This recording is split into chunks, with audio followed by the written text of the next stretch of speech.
Ladies and gentlemen, today we're greatly honored to have invited Professor Ezra F. Vogel, Henry Ford II, Professor of Social Sciences Emeritus from Harvard University, to deliver a lecture on our campus. Let's welcome him with a round of applause.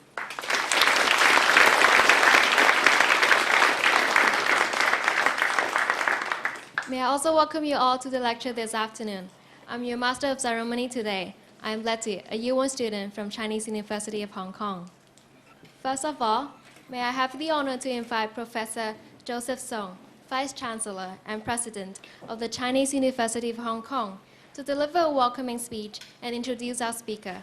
Professor Song, please.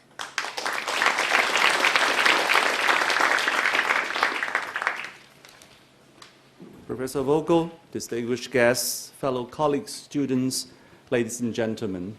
In fact, I don't really need to introduce Professor Vogel. If you don't know him, you wouldn't be here today. But we are very honored and extremely pleased to have Professor Cyril Vogel, Henry Ford II Professor of Social Science, Emeritus Professor from Harvard, also an old friend of CUHK, to speak to us on the topic of his own specialty, Deng Xiaoping and foreign relations. Actually, I've got that book as well, and I need you to sign it for me tomorrow.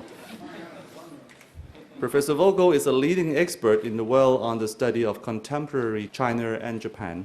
He received his PhD in sociology at Harvard in the late 50s. After 2 years, he studied in Japan, learning the language and conducting research. He then joined the Yale University in 1960. He returned to Harvard the next year to study Chinese and Chinese history as a postdoctorate fellow. Then he remained at Harvard for 4 decades, establishing for himself a most distinguished academic career until his retirement in 2000. In 1972, Professor Vogel succeeded John Fairbank as the second director of the Harvard East Asian Research Center. In 1980, he became the director of the program on U.S.-Japan relations at the Center for International Affairs. He was also chairman of the Harvard Undergraduate Concentration in East Asian Studies from its inception until 1991. He served as director of the Fairbank Center as well as the first director of the Asian Center. The Chinese University has benefited significantly from Professor Vogel's friendship and advice over the years. He has lectured on our campus on various occasions, on various topics, including the rise of Japan, the state of contemporary China, Sino-Japanese relationship, etc. And I would like also to take this opportunity to thank Professor Vogel for his great support to our university. He is the chairman of the advisory board of our university service center since it came to our campus in 1988. And since then, our USC has been known as the Mecca for China Studies. Over the years, Professor Vogel has received 10 honorary degrees, and we are very proud to say that one of that is from us. He is our honorary graduate and accepted the title of Doctors in Social Science, honoris causa, in 1992. He was awarded the Japan Foundation Prize in 1996 and Japan Society Prize in 1998. He was also elected to the American Academy of Arts and Science. In 2008, his great contributions to society has won him the Harvard Graduate School Centennial Medal. Professor Vogel has closely watched the study of China and Japan for nearly 50 years. He has written many distinguished books on Chinese society, Japanese society, and industrial East Asia. And in fact, the first time I met you is I read the South China Morning Post, which has a whole page cover on your recent book. Of course, the photo is a little bit different, but and that's why it attracts me to buy your very distinguished book published recently. Ladies and gentlemen, please join me to welcome Professor Cyril Vogel.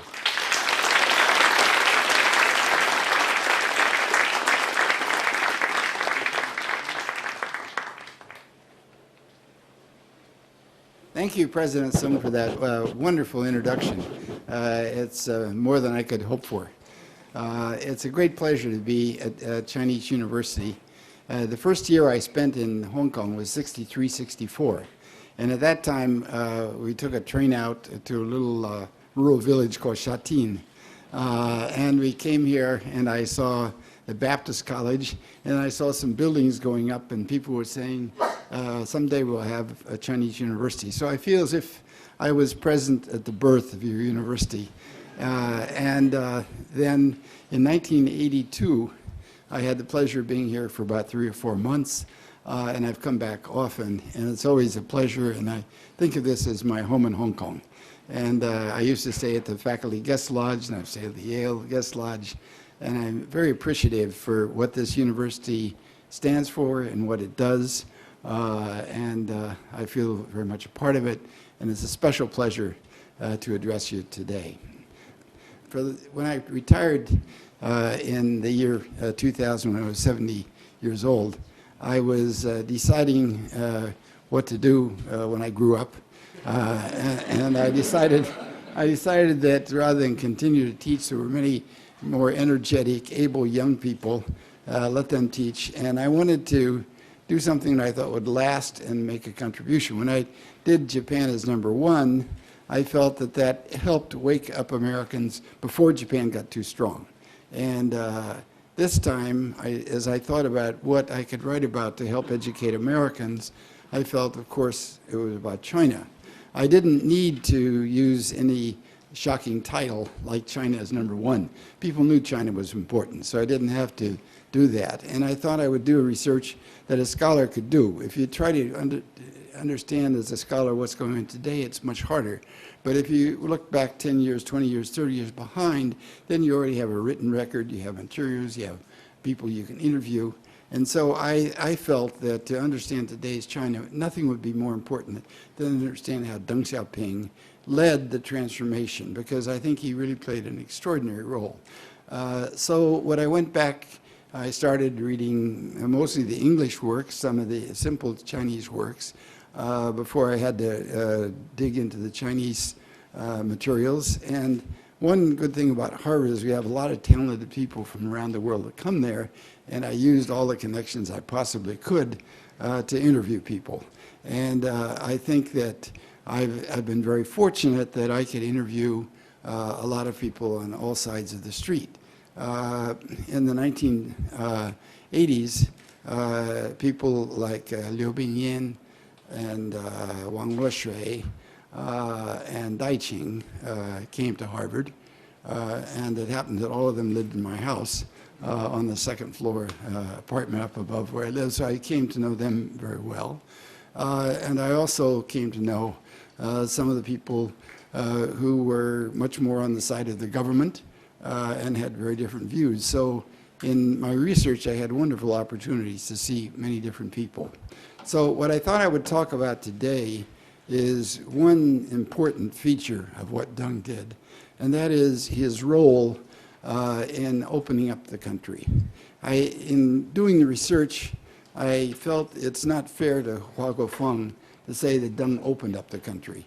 I think many things that Hua Guofeng did from 76 to 78 were opened up the country. It was Hua Guofeng who officially approved the special economic zone establishment. He sent many groups to abroad. He encouraged them to go abroad. So it is not accurate to say that Deng started that period, but I think what's significant about Deng is that he was the leader who can manage that process in a way that Hua Guofeng would not have been able to do. And he was the person who, when you formed relationships with other countries, understood why and how to do that. And so what I want to talk about today is how Deng Xiaoping acquired his understanding of the Broad, what formed his opinions, and then what are some of the things he did, what are some of the people he met when he was working on the Broad. The first picture we have of Deng Xiaoping is when he was 16 years old, when he was in France. And when I talk to American audiences, I have to explain so many things that I probably don't have to explain to most of you, except that some of you may be so young that you were born after Deng was out of, so there may be a few things. So I apologize to those of you who know so many of these things already when I try to say things that some of you may not know. So at age 16, He was within a group of Chinese from Sichuan who went on a boat to France, and this picture is taken in France. He was in a group of 83 with 83 others in going on the boat to France. Now, people had the idea at that time that since there were no opportunities for scholarships abroad like there are today, that they would go and they would work part-time and that they would then study part-time. At that time, many people in China thought the best place to go was to France. It was judged to have very high culture as well as modern science and technology. The Versailles meeting had been held in France, sort of looking at the affairs of the world. So Deng in 1920 went to France. And in 1924, you see him with this group forming the Young Communists. In the middle of this group, you see Zhou Enlai. And then to your left, you see Nie Rongzhen. And at the right, you see Li Fuchun. And up there in the back row is Deng Xiaoping. Some people said that Deng Xiaoping was 5 feet tall. Some people said he was really only 4 feet 11. But he was not the tallest of the group. These people were forming the Communist Party. Now, if you think of the Communist Party as the workers and the peasants, you think of people who came out of the slums or who came off the assembly line. And you look at the way these people are dressed. Maybe they had to borrow some of their suits for the photographer. But I think it's hard to see that these people were the poorest from the slums of China. To get the education to pass the exams to go there, they had to come from pretty well-to-do families. So if they weren't landlords, they were probably merchants and kids, and so they were pretty much in that group. So they were an elite, really. They're the kind of elite who, in the 1970s, when exams started in Beijing, would have gone to Beida or Tsinghua, and who would then go to the United States and hopefully to Harvard University or to MIT for advanced studies. So this was the same kind of group that came to France. But when they got there, they found out that they couldn't get good jobs in the factories. They made the agreements during World War I when there were real shortages of labor. And so at the time when they made the plans to go there to study, they thought they could get good jobs in factories. When they got there, they found out that the men who survived the war in France were back in the factories. There was not only inflation, there was depression. It was very hard to get a good job.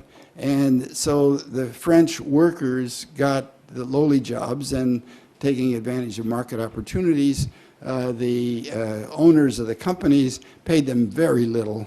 The jobs that the French workers would not take were given to Chinese. So they had very bad working conditions.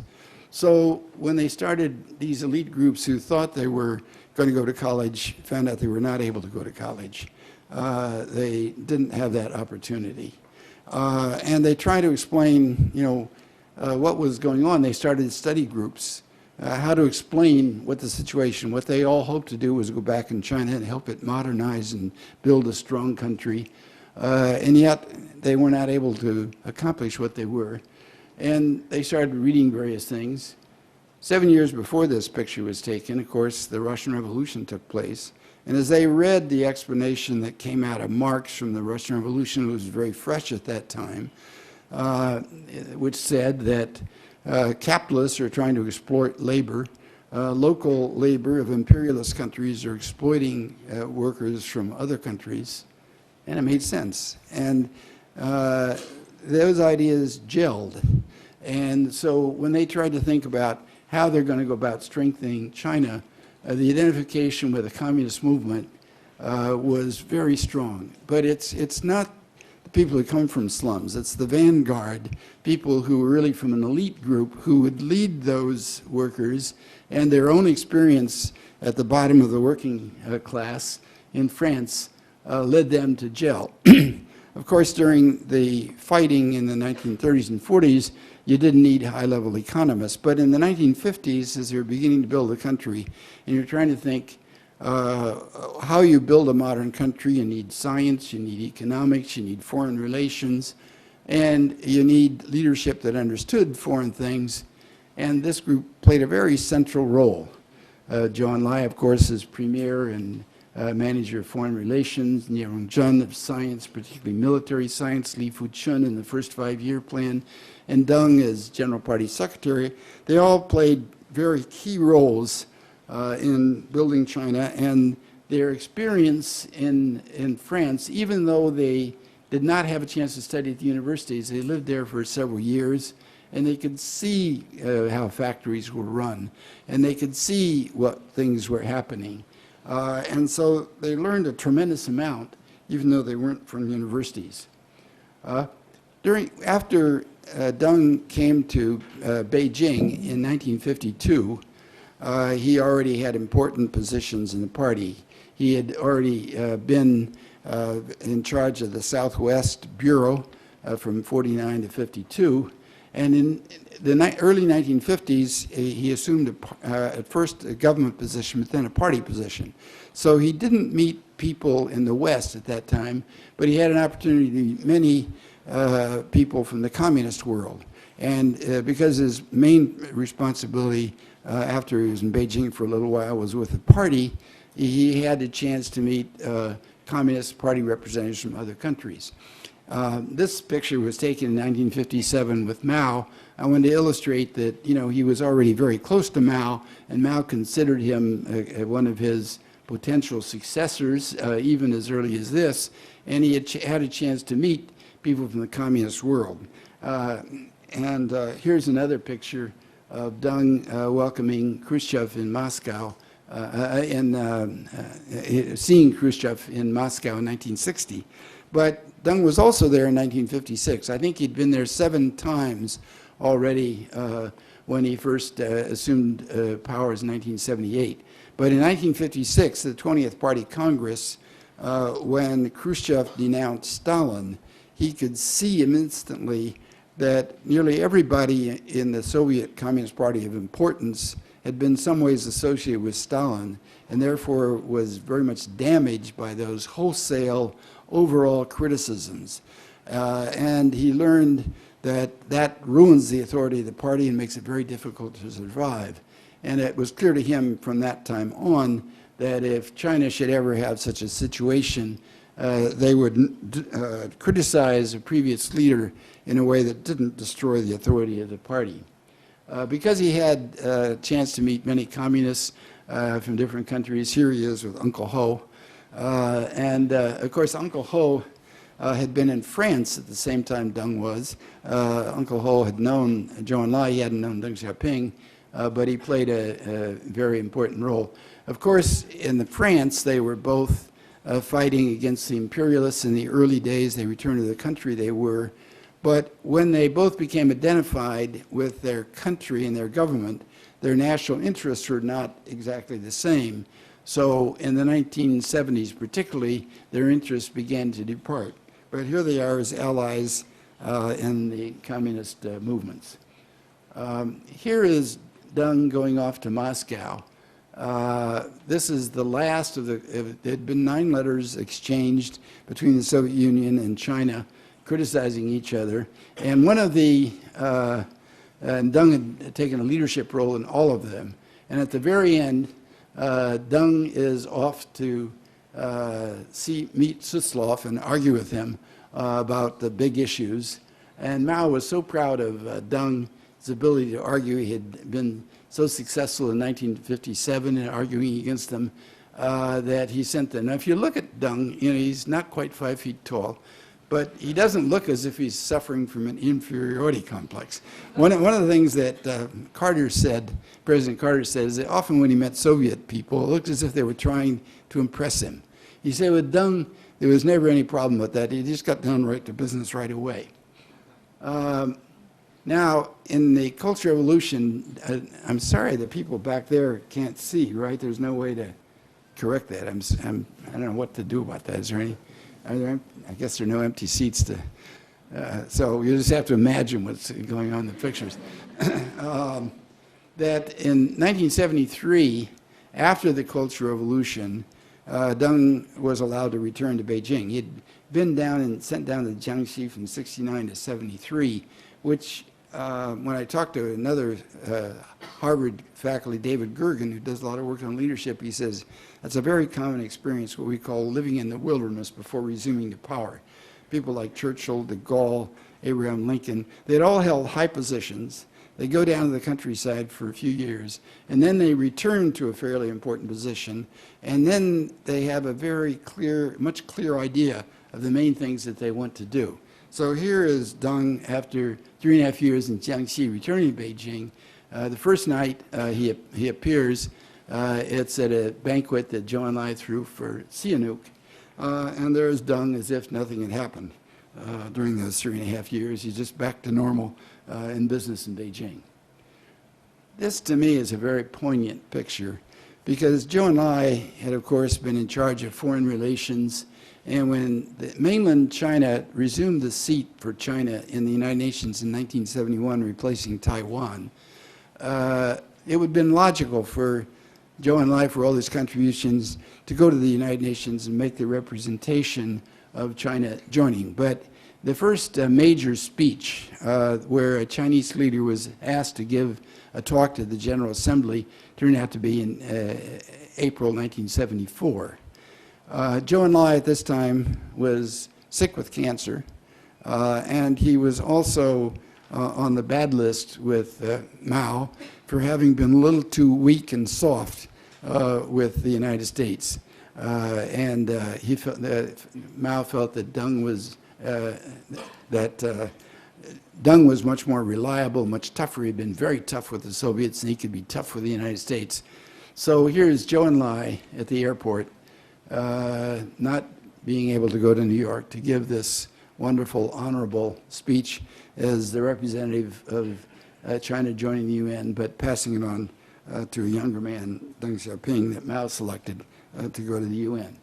Here he is addressing the UN, and here he is meeting Kissinger for the first time.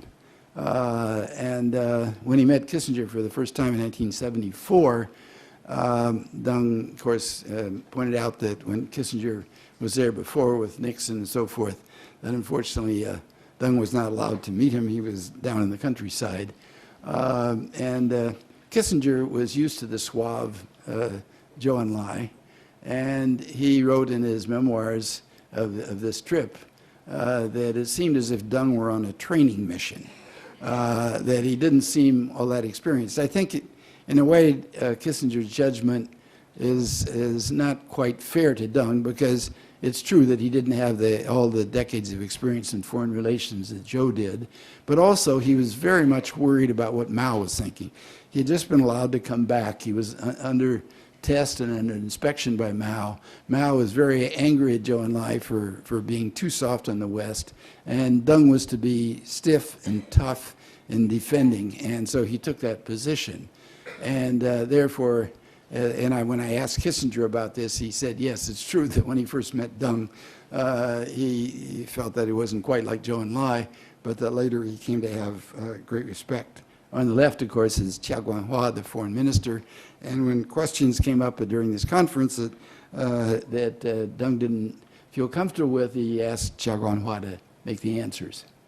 Then, at the end of 1975, Mao felt Deng, again, was not quite right, that he was being a little too, departing too much and a little too independent. He was trying to take over Tsinghua University and Peking University and attack Mao's friends and loyal people there. And so at the end of 1975, Deng was again pushed aside, and in April 76, firmly pushed aside and removed from position. Then after Mao died in September 76, the question came up, should Deng be allowed to return? And it turned out that Deng was allowed to return to work in 1977. And of course, Deng began to handle some foreign relations right away because he was the most informed and most experienced leader dealing with foreign relations.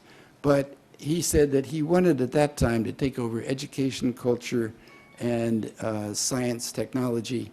And the reason, of course, was that he felt they were so important for modernization that he wanted to begin work immediately.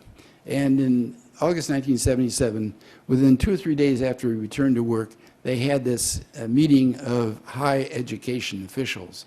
And Deng was raising questions about planning for the fall, and he asked, is it possible we could resume entrance examinations this fall? And they told him all the problems that they had. There may be as many as 7 million people taking exams. They would have to decide which subjects to do. They would have to choose the questions. They'd have to arrange to give the examinations, administer, grade the examinations, get universities ready. And they said it'd be very difficult. And Deng says, is it possible? They said, it is possible. He says, we're going to do it. And they did. So the people who met Deng at that time were very impressed that he really wanted education going. A lot of people here probably recognize who's in this picture. And when I first met Yang Zhengning, it was at Chinese University that I met him. So I have a great respect for this person. And Deng felt that the key to the four modernizations was science, science and technology. The other three, of course, you have industry, agriculture, and national defense. But the key, he felt, was in science. And there were at that time 3 Nobel Prize winners who were Chinese Americans. And for Deng, this was a wonderful opportunity because these people knew China, they knew the situation, they could speak to him in Chinese. They were also the top of the world in scientific activity. And so he met with them, and he was learning more about science and technology. And the question always was, what can China do to catch up? Here's Sam Ting, Nobel Prize winner from MIT. Here's Li Zhengdao. So he met all the Nobel Prize winners, and he also met a lot of other intellectuals. Here he is meeting Zhao Yanren, one of the famous linguists. The reason I show this picture is not because that was so important, because the lady on the right is Zhao Yanren's daughter, and she was my first Chinese teacher, and she was very tough. When we talk about opening, Deng had been to France in 1974 on the way back from the United Nations. He had a formal state visit to France in 1975.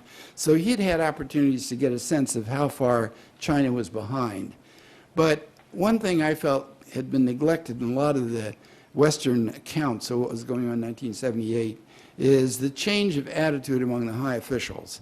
And I think the visit abroad of high officials was extremely important in understanding what was going on and in getting the political support for these new proposals that they were beginning to carry out.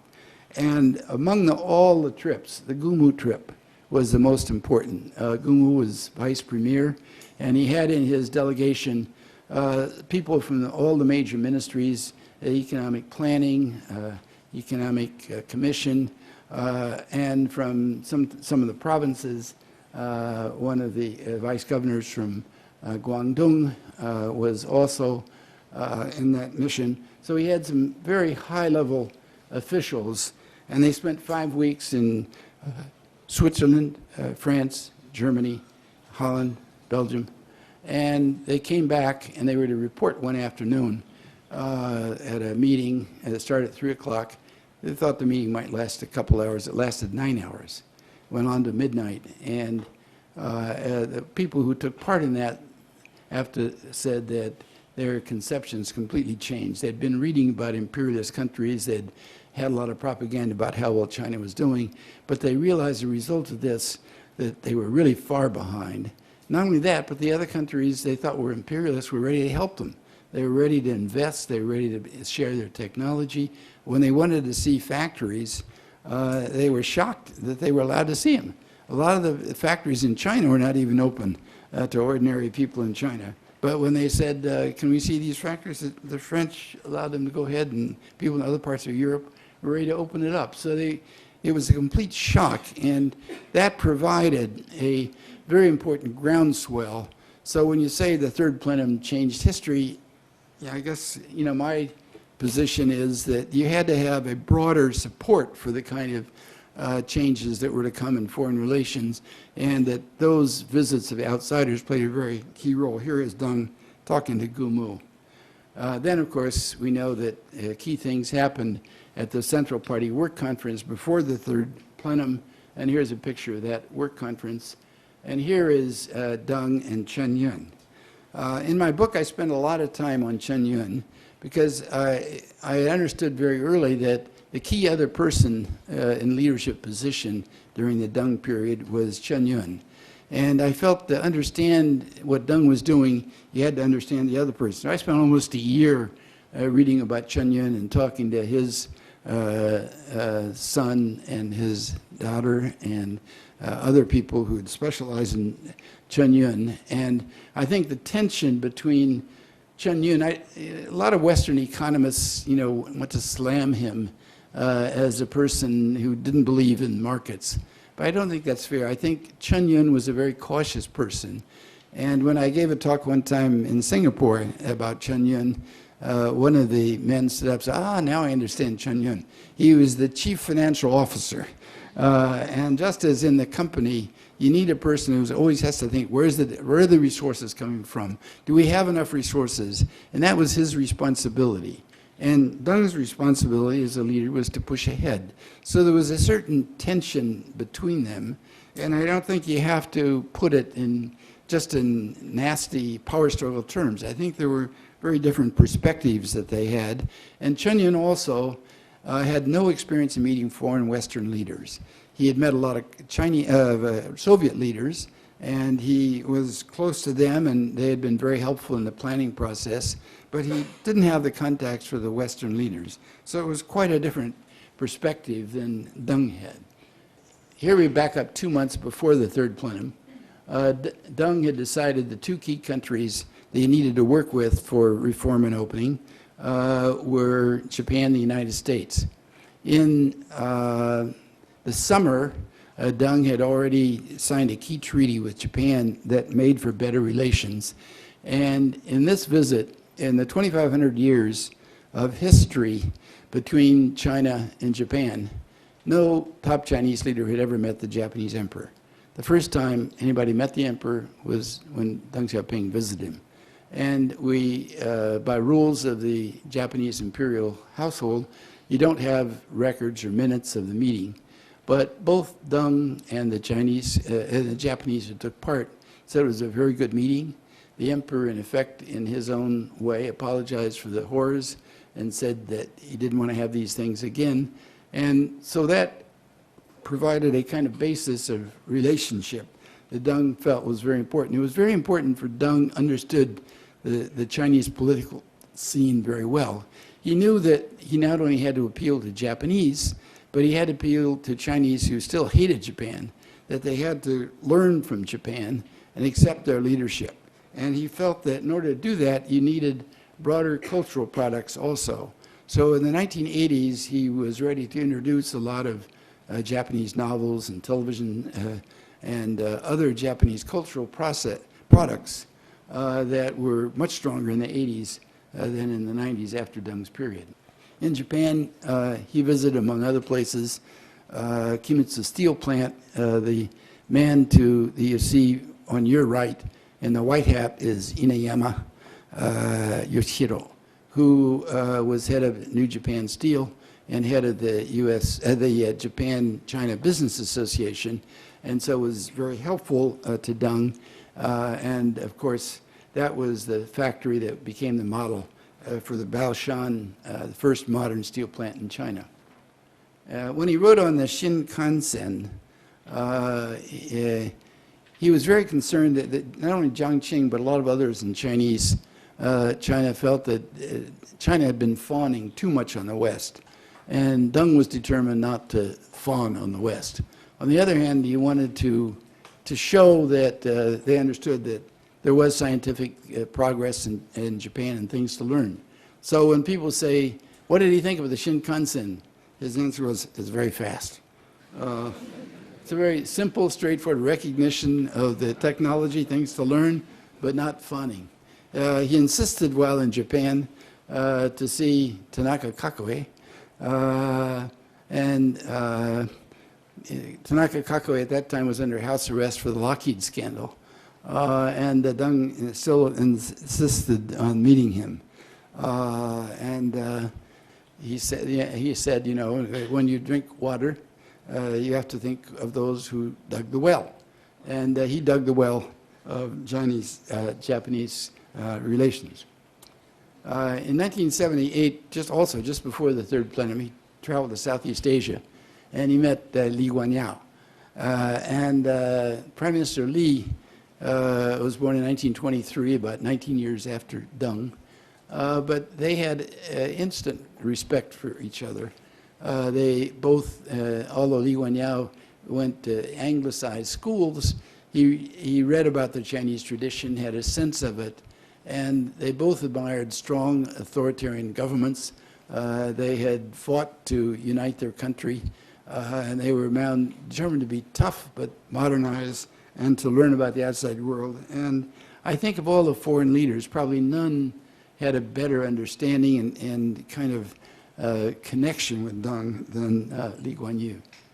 In 1978, after Carter had come to power, he first sent Vance to China, but at that time they weren't ready to normalize relations. In May '78, he sent Zbig, and Zbig was ready to, he had the authority from Carter to say, let's move ahead and get ready for normalization.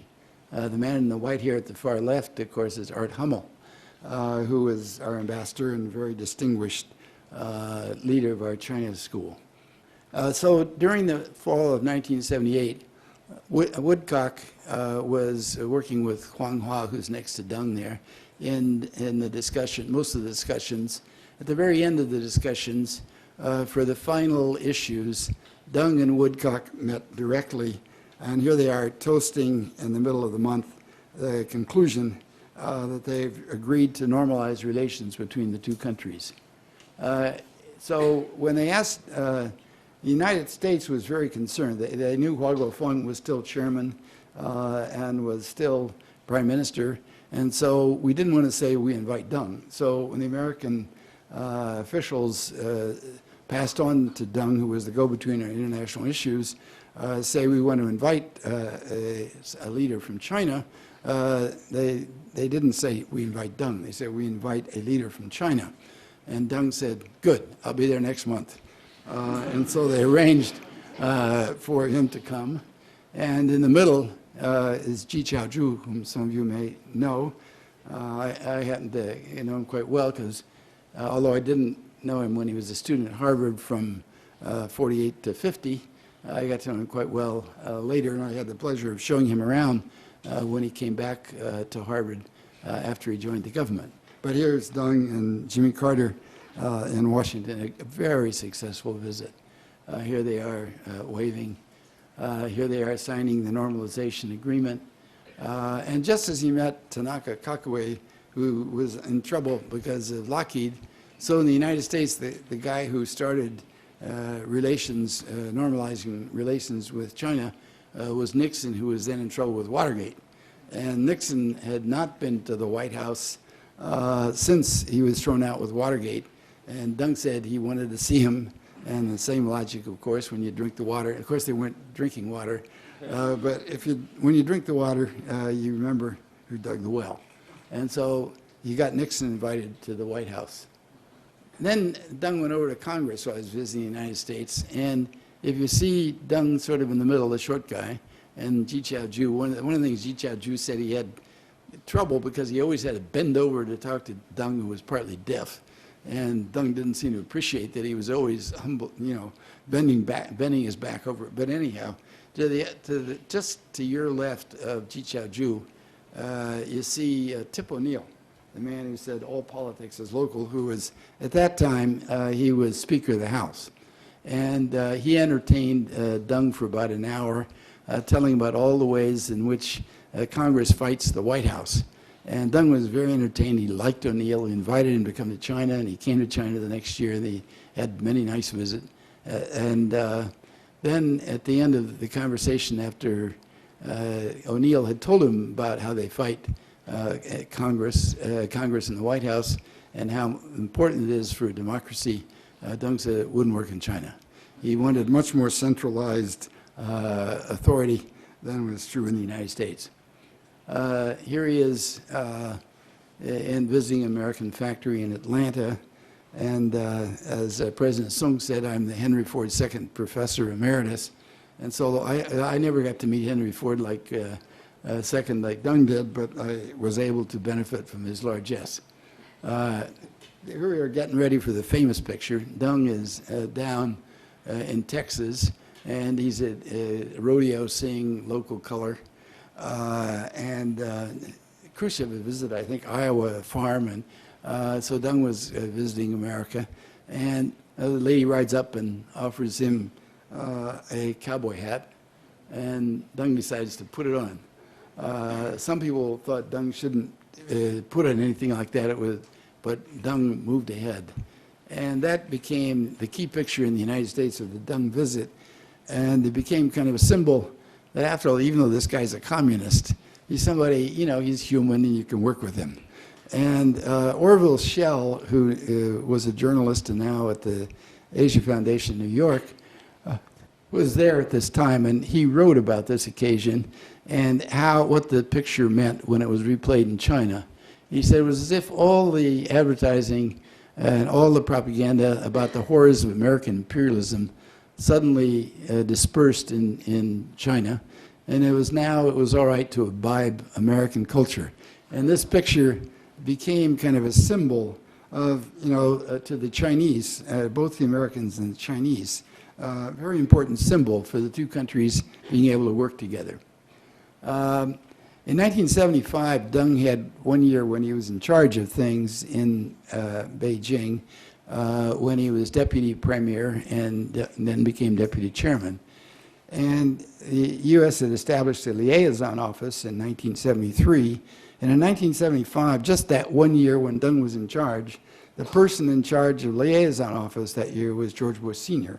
So they saw each other many times, and they developed a rather special relationship. And that was very critical times, I think, in our relationship.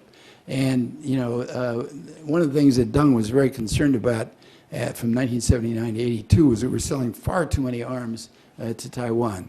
And so they worked out kind of an arrangement, not a formal contractual arrangement, but basically essence of a policy that a few months later became the third of the famous communiques that govern U.S.-China relations that really put some limits on the sales to Taiwan.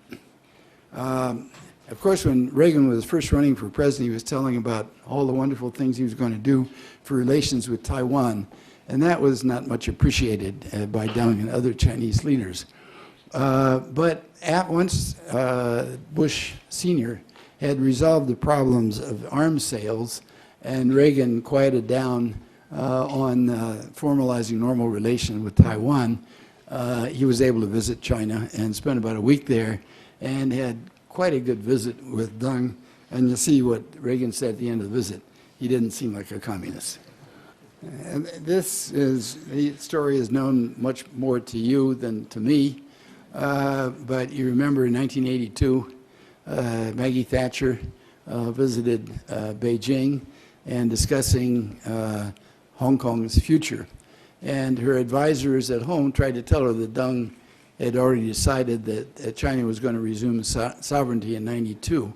But Thatcher took this as a bargaining point, and she was very proud of herself for what she'd done in the Falkland Islands, and she was a kind of the Iron Lady, and Deng, of course, was called the Steel Factory,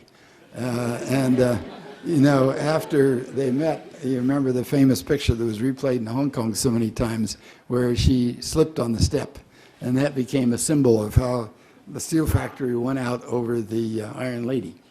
And Deng said, in fact, at that time, Thatcher reported that even though Deng was formally polite, she had no idea how ruthless he was going to be and how insistent he was going to be that China would resume sovereignty. But within a year or two, they were negotiating. And then, of course, the joint declaration discussions began.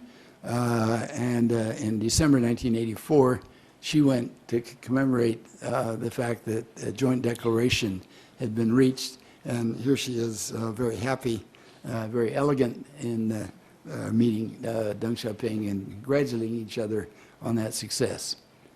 Deng was very concerned about getting international organizations, and the World Bank, because it did not represent the interests of a single country, was easy to work with. So I think much more than we realize, the World Bank played a very central role in opening up and giving advice. And Deng insisted right away on getting into the World Bank, and by joining, and Deng said it was not the money so much, it was the advice and the perspective that they could get from the experience. Here he is, the International Monetary Fund. Some of you are old enough to remember way back in the days before Wikipedia that we used to use encyclopedias sometime. And Deng Xiaoping felt that one quick way to learn about the outside world was through the encyclopedia. Here he is with Frank Gibney arranging that the encyclopedia be translated into Chinese. He met a lot, of course, business people, and he met some business people from Zhuhai and Hong Kong. Probably a lot of faces there that many of you recognize or know personally. Here he is meeting Li Ka-shing. I've gone through the Deng Xiaoping Nianpu and tried to see if he ever met any economists. And I can't find any record that I could remember where Deng Xiaoping met an economist. But he met a lot of heads of state, and he liked businessmen who were responsible for running things. So he really enjoyed meeting people who really had their own experience in running big things. Here he is, An Wang, one of the first computer people. Again, the advantage of Chinese American in conveying modern science and technology to Deng Xiaoping. Here he is in 1989. Here he is with Gorbachev. He had, of course, gone in 1963, that earlier picture I showed, and had the arguments with Suslov. And he was also the one who, from 1963 to 89, he was able now to develop good relations with the Soviet Union on Chinese terms. The Soviet Union would get out of Afghanistan. They would they would encourage the Vietnamese to get out of Cambodia, and they would withdraw troops from Inner Mongolia, from Outer Mongolia. So all these made it possible for Gorbachev to come, and this, of course, that's the reason the press assembled in 1989 in Beijing. And we all know what happened at this point, that the huge masses grew into large demonstrations that made it impossible on May 20th of 1989 to get citizen cooperation when they sent in for militia to bring in order. And so they brought in the tanks, the famous picture with the man standing in front of the tanks. And the United States, again, because Bush and Deng were president, and this is, again, Bush was considered himself an old friend. He wrote a very personal letter to Deng in '89 after Tiananmen saying, you know, the reason we did that is we believe very strongly in democracy, and you must understand our point of view, but it's very important for our countries to keep a relationship. He had seen how hard it was to build that relationship, and he wanted to continue. So he sent Brent Scowcroft and Eagleberger to Beijing to keep up a discussion so that the thread of relationship would continue even after Tiananmen, and Deng welcomed him. He was very tough and severe, but he welcomed him. After Tiananmen, Deng tried to convey the message to the world that we're in no big hurry, we're in no big rush. The ocean's still there, the ocean will be there before. And this picture was circulated widely, which became kind of a symbol for Deng Xiaoping's view of history. Don't get too excited. Foreign businessmen will want to get into the Chinese market. They'll talk to their own countries, and before long, the other countries will be back. And so just bear firm. Don't get too excited. And in 1992, Jiang Zemin, of course, came to power in '89. But here is Deng waving goodbye to the political stage when he sees that Jiang Zemin had done what he wanted done on the southern journey of keeping China wide open and moving ahead with reform. And here he is, in a way, waving the mantle, fully supporting Jiang Zemin and saying that he's going to leave. And I think this is a very poignant picture. It's a Deng saying goodbye to the political stage at that party congress. Here he is as an old man after 90, I mean, he's an old man before, but in retirement after 1992. He's, of course, born in 1904. He was 88 at that time when he retired. He died, of course, in '97. Here's the assembled throng at his memorial service. Here's Jiang Zemin giving the memorial speech on the death. And here's the United Nations, where Deng had spoken in 1974, celebrating a moment of silence, showing that Deng was not just a Chinese figure, but an international figure. Thank you very much.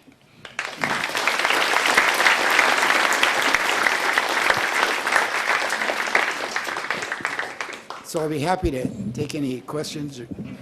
Thank you, Professor Fogel, for sharing your words of wisdom. Please remain on stage. Professor Fogel has agreed to take a few questions from the audience. So, may Professor Guan Xinzhi, Emeritus Professor of Government and Public Administration of the Chinese University of Hong Kong, to come onto the stage and conduct the section. Thank you. Professor Fogel, Vice Chancellor, colleagues, ladies and gentlemen, now we come to the excited session of Q&A. Okay. We have about 20 minutes to go, so time is really short. So if I may, I would like to recommend that you make your questions really short, as short as possible. And also, I would like to take up questions section by section, because due to my old age, I cannot have a fast grasp of all the hands put up in a few seconds. Okay. This will be the first section, and that's the second. Here is the third, and that's the fourth. I will not go around in this order, but just switch. First, this section. Just the short question. Among Chinese leaders, what words you think the best to describe Deng Xiaoping? What words would you use to describe Deng Xiaoping? What are the words I would describe? What are the words I would use to describe him as a leader? Yeah. Very strong, very firm, orderly. I think he was much influenced by his soldier experience. For 12 years, after all, he was a soldier. And he was very pragmatic. And after each battle, he wanted to get ready for the next battle. He didn't want to waste time arguing about people or criticizing people. He wanted to focus on what he needed to do at the present time to get ready for the next. So I think also he was very knowledgeable about world affairs, and he was very straightforward and pragmatic. He lacked the subtlety and sophistication and charm of Zhou Enlai. He lacked the Olympian imperial aura of Chairman Mao, who could talk about history and literature. He was focused on key issues and worked on the main points and was ready to get down to business. Maybe they were not all adjectives, but it gives it's a quick thumbnail sketch of my view of Deng. Any question from here? Yes, please go. Thank you very much for your very informative and yet entertaining presentation. My question is about Deng Xiaoping's advice to his successors. he was said to have advised to his successors to keep a low profile, China, and concentrate on economic. Yes. Yangguang, Taoguai. And however, I think that China's rise was even beyond his expectations or imagination. So I think as long as China is playing a catch-up game, it's keep a low profile and concentrate on economic development is very wise advice to his successors. To today's Chinese leadership and today's China, what do you think that Deng Xiaoping would advise? I think that's a very key question because I think it's one that a lot of Chinese leaders are thinking about and a lot of American leaders are thinking about also. I think that Deng's view was that China's effort to get along with other countries was not just temporary. He saw what happened to the Soviet Union when they remained too strong and too well prepared, using such a high proportion of their resources on the military, and it made it difficult to concentrate on internal development. So I think even today, when China may be the number 2 and maybe even surpass the United States in overall GNP within a decade or so, I think he would still advise the best policy for Chinese national interests is to keep good relations with other countries and concentrate on internal development. So while some people in China now say we should work more to strengthen and act tougher, take advantage of our position to pursue our interests, and some people who work in the Pentagon who need a reason when they go to Congress to ask for more military preparations, they will say, you know, we need to be prepared for the Chinese enemy. Of course, military in every country have the responsibility of looking after the safety of their country, and they must be prepared for some kind of thing. But it's important for leaders to have a broader vision, to keep overall national interests. And I think Deng Xiaoping would have said our overall national interests is still good to keep good relations with other countries. I would like to invite one question from here. Yes, please.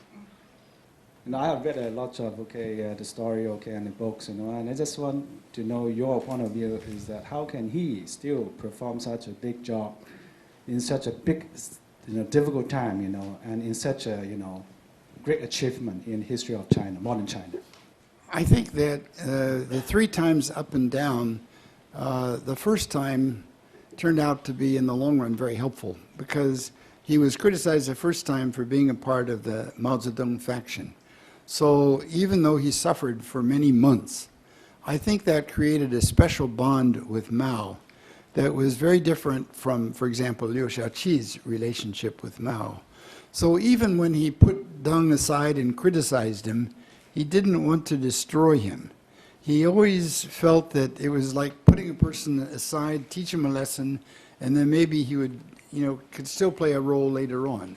So I think one of the reasons he was able to be as confident as he was and to play such an important role up through all Mao's life was because of that experience and relationship with Mao. But I think people who know him even when he was a child said he was a very confident young man. He was, of course, very able. He had an excellent memory. He always did well. And then I think 12 years in the military is good training for strong leadership. And, one thing I've done is sort of think how leaders of other countries have led strong modernization. The first place in 20th century, I think, is Ataturk, who was a military leader. One of the other big was Park Chung-hee, who was a military leader. So I think the military experience was very important in training strong leaders, and the experience of leading men in battle and what that means in terms of needing dedication, responsibility, assignment. I think all that helped strengthen this man and made him feel that he might survive even when criticized. Okay, Vice Chancellor, and then this gentleman. Professor Vogel, I was most impressed by the picture you show the young Deng Xiaoping and Zhou Enlai and the others studying in France. And how much do you think that exposure has changed his philosophy and his future direction in China? And today we have a lot of mainland students in Hong Kong. This is not Paris, but I mean, how could students benefit from this exposure and change the future direction of the country? Well, thank you, President Song. One problem for the scholar in working about Deng, he didn't keep records, and he didn't write an autobiography. And the actual materials on his work in France is rather limited. We do have some French scholars, a woman named Barman, who did quite a serious effort to understand what he meant and what he did in France. But I think at the very least you can say he had a sense of what a modern country was like. He understood what factories were like. He understood what the organization was. He could think through what the political situation was. And he himself did not love to read. He was not the most learned. He was not even good at French. But there were others in the group who were. And so he was good. In those days, his ears were still pretty good. And, you know, after 1978, he didn't take part in many group meetings. I think it had something to do with his fact that his hearing was not good. When he was with a meeting a foreigner, the interpreter could talk into his ear, and that meant communication very natural. But he didn't take part in meetings. But I think when he was young, his ears were much better. And the study groups, they had many study groups. And if you look at the little newsprint that they published, Chiguang, they had a little news sheet, and then Deng for a while was in charge. He was called Mr. Mimeograph while he was in France, putting that out. And the kind of articles in the Chiguang, that little magazine, or news sheets you could call it, really talked about patriotism, dedication to a country, and what that meant, and the need very strong national leadership. And was also began to be concerned with about China. So I think his experience in France was not just about learning a modern country, but it's also getting respect, thinking through what needed to be done back in China. And I think that the discussion groups, he didn't really take part in so much in France as he did his own group. And it was almost not quite like a separate colony, but the Chinese students were very much kept to themselves. They roomed together, they lived together, they spoke Chinese together. So it was not like the experience of foreign students when they come here, when they have so much direct contact with faculty and so forth. But I think still he's a very observant, pragmatic person. He could see what was going on, and so I think that's what he learned from France. The gentleman who has raised hand before this. Thank you. Thank you, Professor Vogel. That was a fine lecture. I found the point about Bush Sr., in terms of the way he sent the personal letter in '89 was quite insightful. In terms of maintaining the relationship was key, as it was the thread that the United States wanted to develop. With relation to the modern events, in particular the crude oil environment that we're now facing, what legacy would Deng suggest to Hillary or President Obama with relation to the foreign relations? Over oil particularly, or just how he would relate to Obama's policy in general, or? The latter. Of course, I was going to say about the oil. When Deng first came to office in '78, there was still hope at that time that China might be able to export oil. It finished within a year or two, but it was quite a different situation. They found that many early-stage developing countries first export natural resources before they begin to export manufactured products. But I think if Deng were alive today, he would agree that we still need to have good relations with other countries. He worked to develop good working relationships. And I think you saw Gorbachev and with the Japanese leaders. I didn't show the pictures with when he met with the Prime Minister Fukuda and others, but he met all the important Japanese leaders, all the important American leaders. And I think that he would try to work with Obama. And he would understand the subtleties that, that in a presidential election race, they may say some things. He once said that when, I'm trying to remember when it was, he said to Reagan, oh, no, I remember now. It was just after Reagan was elected, and Madame Chennault, Anne Chennault, went to Beijing. He said, we realize, of course, that some people before they elected say things differently from what they do after they elected.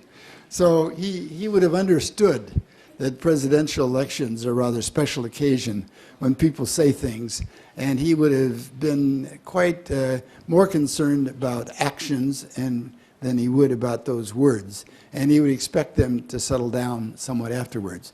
So I think he would be quite forthright in working with Obama. Any question from this part of audience? This part? If not, then this lady. And then afterward, the gentleman. Yes, Professor Vogel, thank you very much for the talk and, of course, the book itself.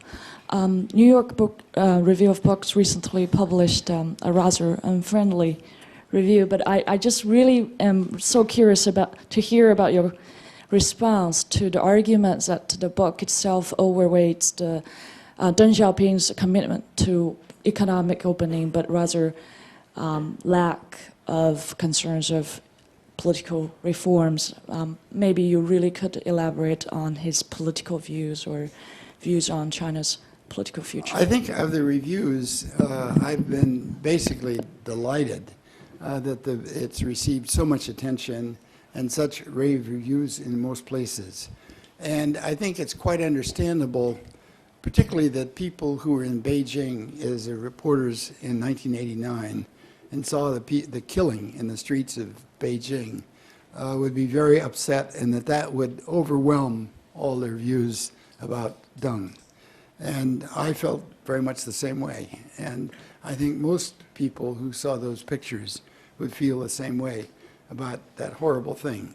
But if you look at Thomas Jefferson and George Washington, and you say they held slaves, and that's a horrible thing, it's horrible human rights, and they were terrible people, that's accurate.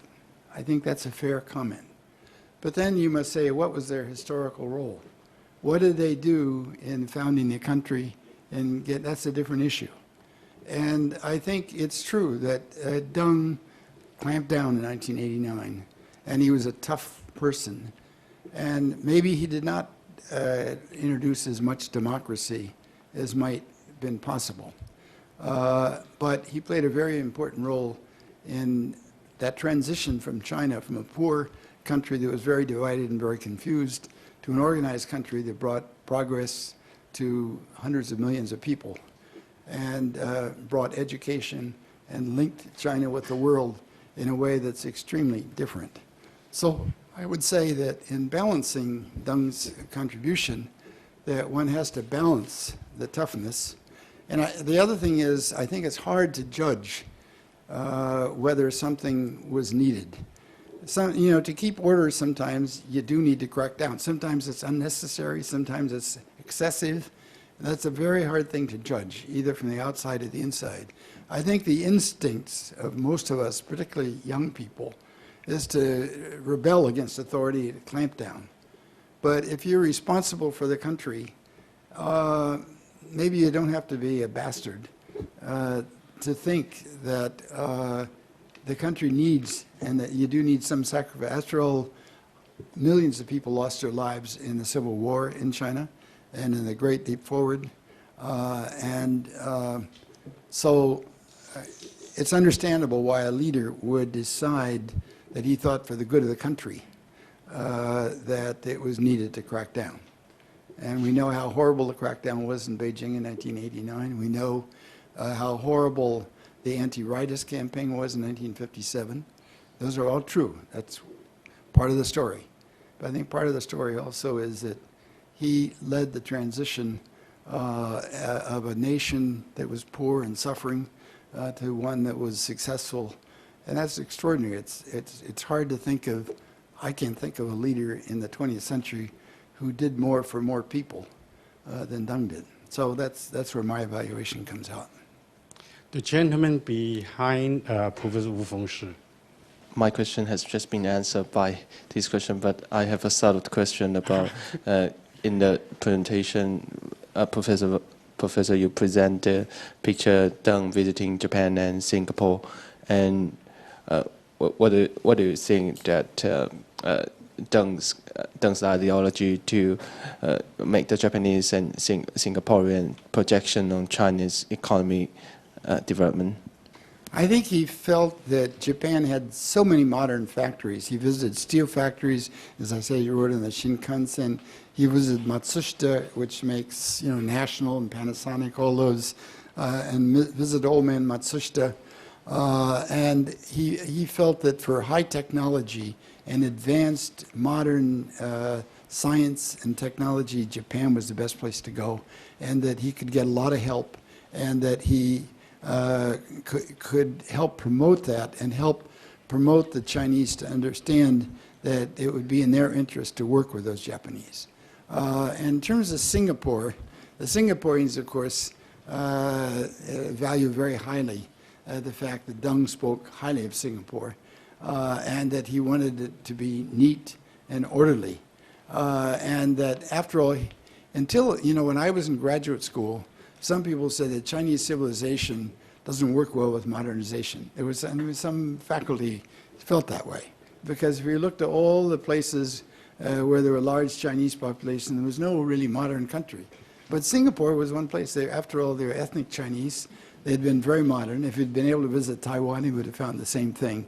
And so I think it was encouraging the other ethnic Chinese, the civilization, the people, they could be modern. They could change.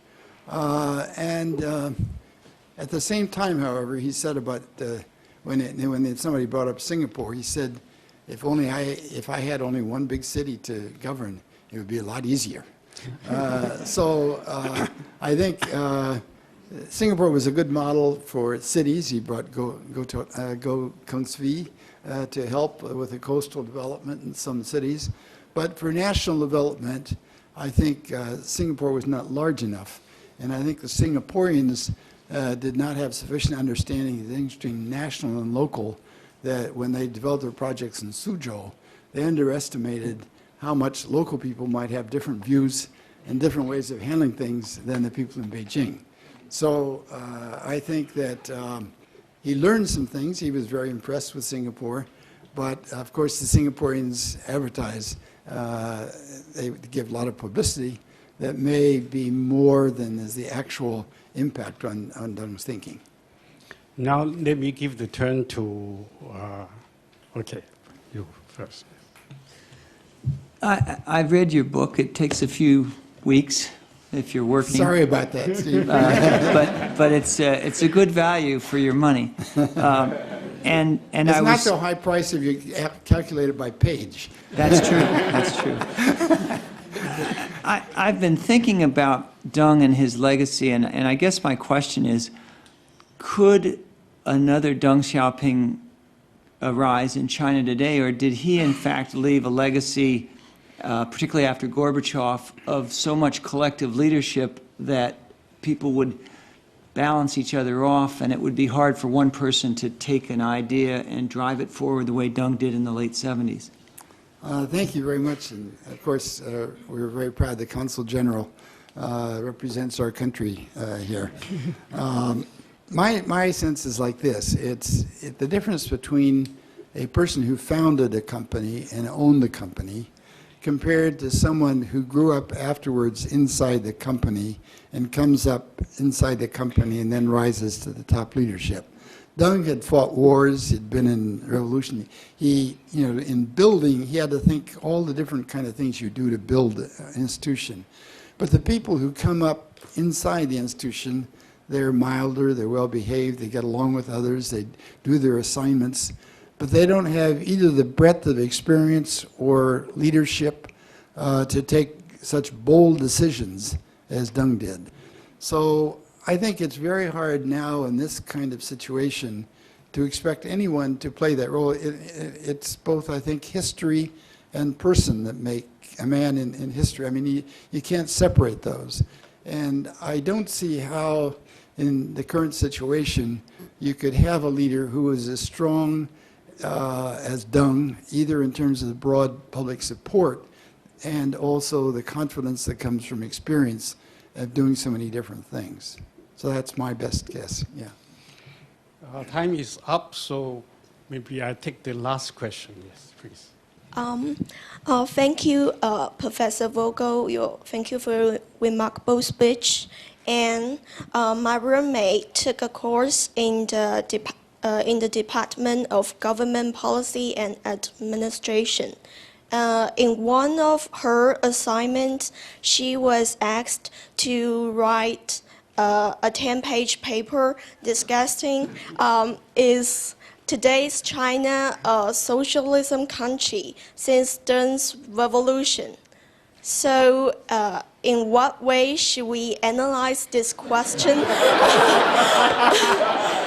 10 pages? Thank you very much.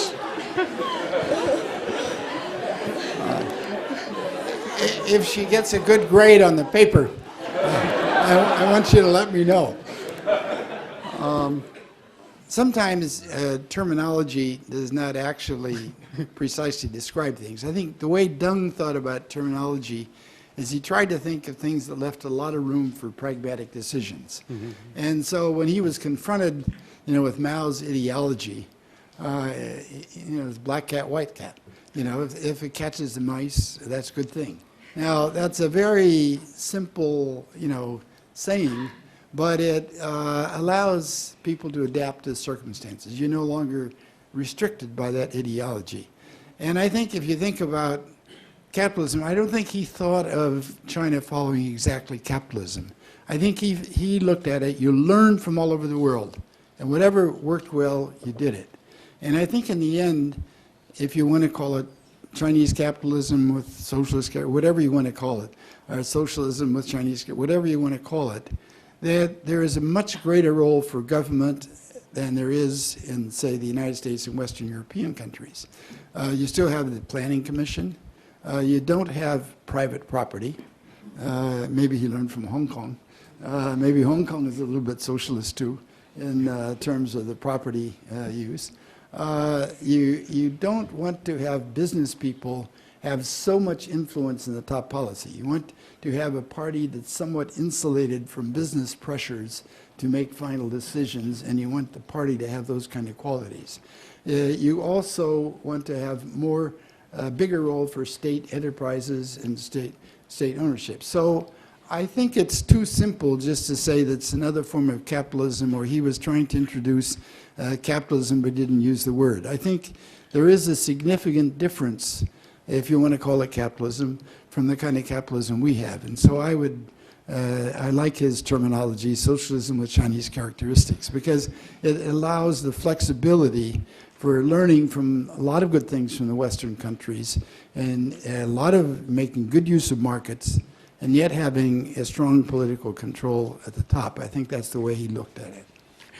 Yeah, my job is not done without giving you a quick summary of what we can learn from the Q&A session and the public lecture.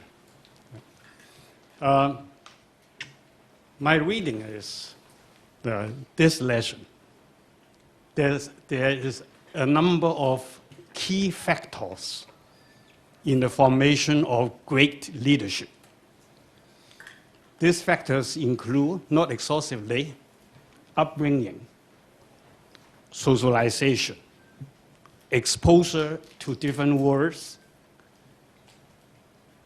eagerness, and ability to learn, and friendship networking.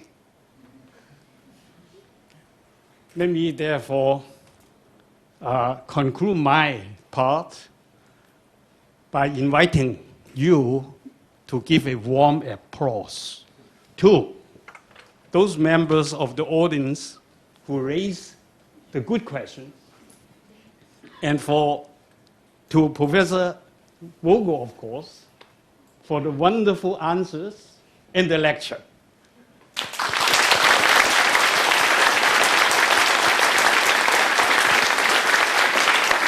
Thank you, Professor Guan. Will Professor Vogel please remain on stage? It is indeed our great honor to have invited Professor Vogel to Hong Kong. To show our appreciation, may I invite our Vice Chancellor and President, Professor Joseph Song, to present a souvenir to Professor Vogel. Gentlemen, please.